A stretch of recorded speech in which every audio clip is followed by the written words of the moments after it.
फंसा देने वाली हजारों बातों को लोगों ने अपने कपड़े में गांठ बांध करके पहन रखा है।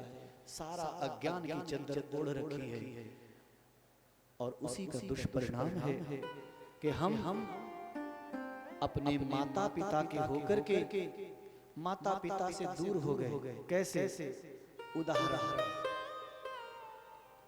उदाहरण के लिए एक घर में 4-5 बच्चे हुए और उन्होंने आपस में साठ गांठ कर ली कि पापा जी के पास, मम्मी जी के पास बहुत प्रॉपर्टी है, इतना बड़ा मकान है, ये साला ऐसा करो, सब कब्जा कर लो और बुढ़ा बुढ़िया को निकालो। और जब प्रॉपर्टी पर कब्जा कर लिया, लड़कियों ने दामाद की बातों में आके, बेटों ने बहुओं की बातों में आकर के सबने अपने माता पिता की प्रॉपर्टी पर कब्जा कर लिया और बुढ़े बुढ़िया को एक टूटी चारपाई जीने के नीचे गेट के पार दे दी, यहाँ पड़े रहो, खाओ उल्टा सीधा, ठीक से रहो नहीं तो ये भी खत्म।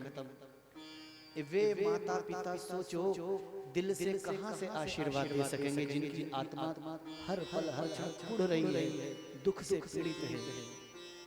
सांसारिक हड्डी मांस मेद मज्जा से बने हुए शरीर में जीवात्मा रहने वाले माता पिता की आत्मा दुखती है तो वे भी श्राप और बद्दुआ देते, कहते जाओ तुम कभी सुखी नहीं रहोगे, तुम्हारी औलादें भी तुम्हें ऐसे दुख देंगी।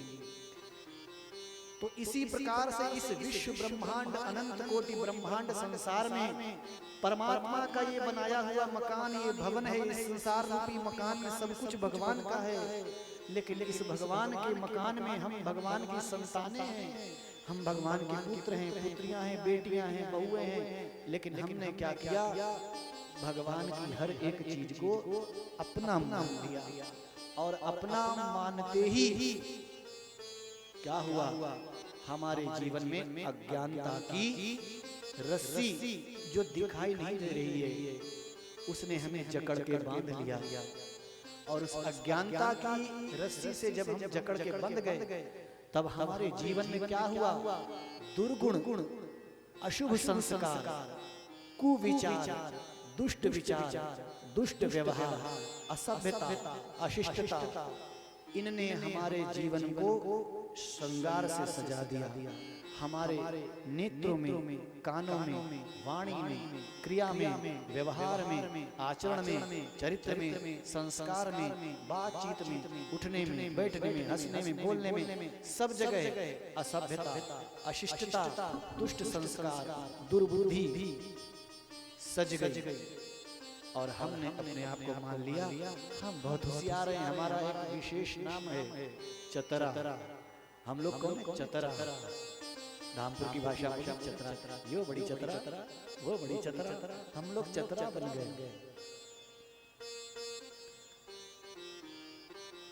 कितनी दुर्भाग्य की बात, हम भगवान की वस्तु पर अपना अधिकार कर बैठे और हमारे अंदर दुर्गुण हुए। उपनिषद वेद पुराण क्या कहते हैं? कौन कौन से दुर्गुण हैं? तो शास्त्र बतला रहे हैं, घृणा, शंका, भयम, लज्जा, जुगुप्सा चेति पंचमी, कुलम, शीलम च बाणम च, अष्टौ पाशा प्रकीर्तितः। ये 8 प्रकार की रस्सियां हैं जिनसे हम बंध गए, दिखाई नहीं दे रही, लेकिन हैं कौन सी? घृणा। हमारी जिंदगी में घृणा आ चुकी है। हम हर बात से, हर चीज से, आदमी से घृणा करते हैं, जरा जरा सी बात पे घृणा कर लेते हैं।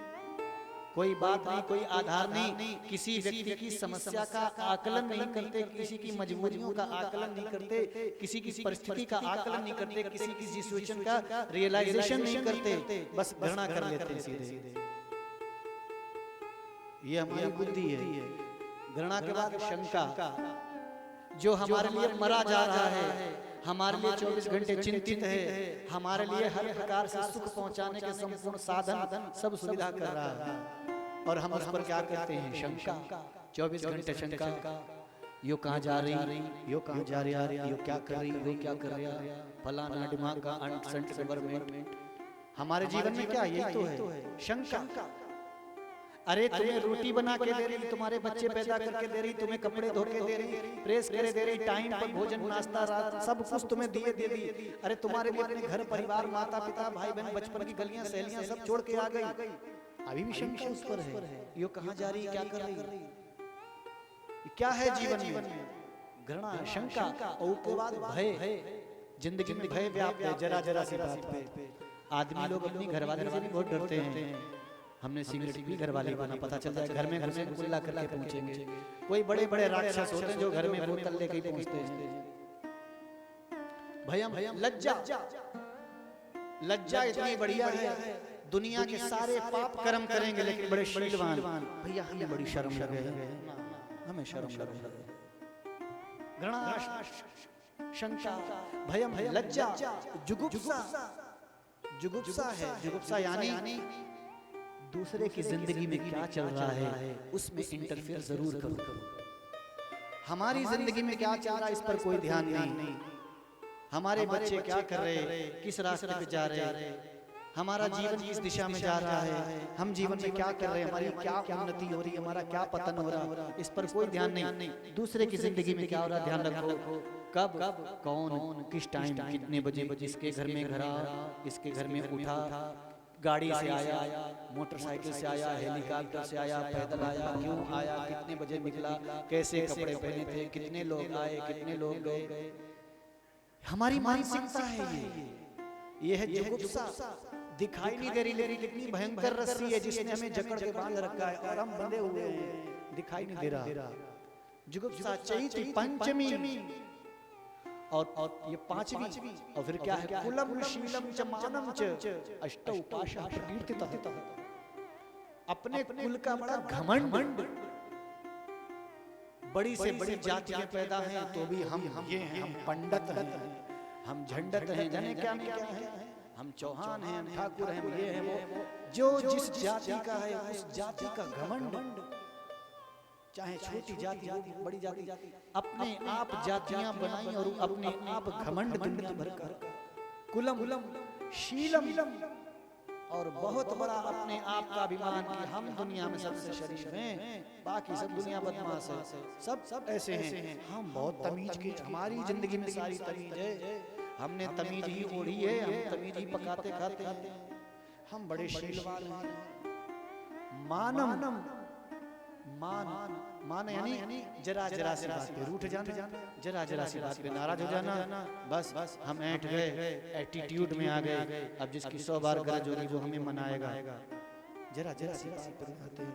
कोई बात हो गई भिन्ना मैं तो आज के बाद मैं तो उसके घर कभी हो ना जाने की, मैं भात भरने गई, देखियो मरी, उनने मुझे गिलास पानी तक तो ना पूछा हैं। अने बताइयो हम तो उनके ध्याने थे, प्याने थे, फलाने थे, ढिमाके थे। अरे भाई ये मान है कि हम जाएंगे नहीं। तुमने ये नहीं सोचा कि उसने दिया पानी पिलाया नहीं पिलाया, क्यों नहीं पिलाया? हो सकता है उसके दिमाग ने काम ना किया हो सकता है वो सैकड़ों मेहमानों में बिजी हो सकता है उसने ध्यान ना दिया हो पे, उसकी कोई चूक रह गई हो, उसके दिमाग से उतर गई हो। तुमने उसकी समस्या, उसकी मजबूरियों का आकलन नहीं किया, कोई रियलाइजेशन नहीं किया उसकी सिचुएशंस एंड कंडीशंस का। बस सीधे तुमने एक मानव अपने आप में अहंकार पाल लिया कि आज के बाद इसके घर नहीं जाएंगे। रियलाइजेशन रखो। एक बड़े अच्छे शायर कहते हैं, एक बड़े अच्छे कवि कहते हैं, कुछ तो मजबूरियां रही होंगी उसकी, यूं ही कोई बेवफा नहीं होता, यूं ही कोई जानबूझ के बेवफा नहीं होता, कुछ उसकी मजबूरी होगी, उसकी रियलाइजेशन करो। हम भगवान के पुत्र हैं, भगवान की बेटियां हैं, भगवान की संतानें हैं, लेकिन हमारे अंदर क्या है? भगवान का एक गुण, एक लक्षण, एक संस्कार नहीं है। क्यों नहीं है? क्योंकि हमारे जीवन में गुरु की कृपा, संत की कृपा है ही नहीं। हम सत्संग रूपी विद्यालय में, सत्संग रूपी यूनिवर्सिटी में, सत्संग रूपी क्लासेस में जाके संत महापुरुषों गुरुजनों के लेक्चर की क्लासेस को अटेंड ही नहीं करते जीवन में, तो हमारे जीवन में अज्ञानता ने प्रवेश कर लिया और हम भूल गए कि भगवान हमारे माता पिता हैं और हम भगवान की संतान हैं। इस सृष्टि में जो भी कुछ है वो सब कुछ भगवान का है और जो मुझे प्राप्त है वो भी सब भगवान का है और मैं भी भगवान का हूँ और जो कुछ मैं कर रहा हूँ, मैं कर रही हूँ, ये सब भगवान की ही तो सेवा है। ये प्रभु की बहुत